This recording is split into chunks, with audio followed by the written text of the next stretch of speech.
ایران اب تک 200 سے زیادہ میزائلز جو ہیں وہ اسرائیل کے اوپر، تل ابیب کے اوپر داغ چکا ہے، جس کے نتیجے کے اندر بھاری نقصان اسرائیل کو بھی اٹھانا پڑا ہے۔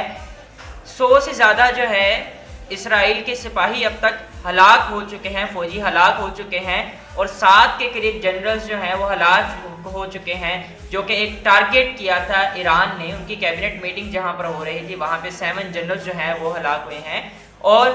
آخر ایران اتنا نقصان کیسے دے پا رہا ہے، اس کی جو سب سے بڑی ریزن ہے وہ یہ ہے کہ ایران اس بار جو میزائلز فائر کر رہا ہے ان کے اندر ہائپر سونک میزائلز بھی شامل ہیں، اور ایران نے نہ صرف اسرائیل کو بھاری نقصان اس بار جو ہے وہ پہنچایا ہے،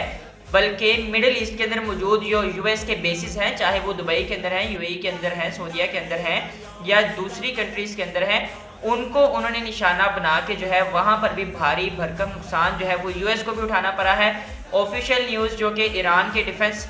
جو ہے چیف کی جانب سے جو پرووائڈ کی گئی ہے اس کے اکارڈنگ 560 پلس جو سولجرز ہیں یو ایس کے وہ مارے جا چکے ہیں، زخمی ہو چکے ہیں، اور بہت زیادہ جو ان کے بیسز ہیں کچھ کو کمپلیٹلی انہوں نے تباہ کر چکے ہیں، کچھ کے اوپر بھاری نقصان جو ہے وہ یو ایس کو اٹھانا پڑا ہے۔ تو اس حوالے سے ابھی دیکھنا یہ ہے کہ ایران جو ابھی اپنا جو ہے وہ جوابی حملہ کر رہا ہے اسرائیل کے اوپر، تو اس کے نتیجے میں اب جو سوال نشان یہ بنتا ہے کہ یو ایس اب اس کو مزید کیسے رسپونڈ کرے گا، اور اسرائیل خاص طور پر اس کے اوپر اس کو کیسے رسپونڈ کرے گا۔ اور دوسری چیز جو یہاں پر سوچنے کی یہ ہے کہ اگر اسرائیل ایران کے اوپر نیوکلیئر اٹیک کرنے کی کوشش کرتا ہے یا جرات کرتا ہے تو اس وقت پاکستان جو ہے وہ کیا رسپانس کرے گا، پاکستان کی آرمی کیا رسپانس کرے گی۔ جب D G I S P R سے پریس کانفرنس کے اندر الجزیرہ کے جو ہے جرنلسٹ نے یہ سوال کیا کہ کیا آپ کو نہیں لگتا کہ اگلا نشانہ پاکستان ہو سکتا ہے، تو D G I S P R کا جو جواب تھا وہ بہت ہی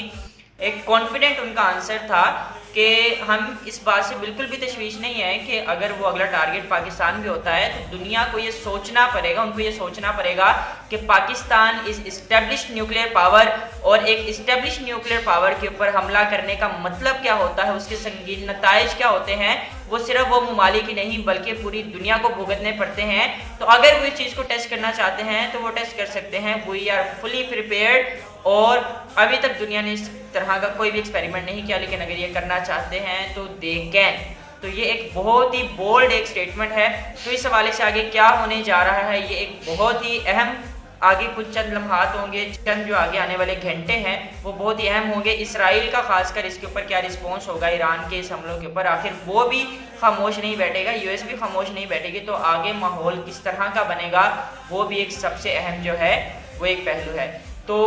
دیکھتے ہیں آگے کیا ہوتا ہے، تب تک کے لیے اللہ حافظ۔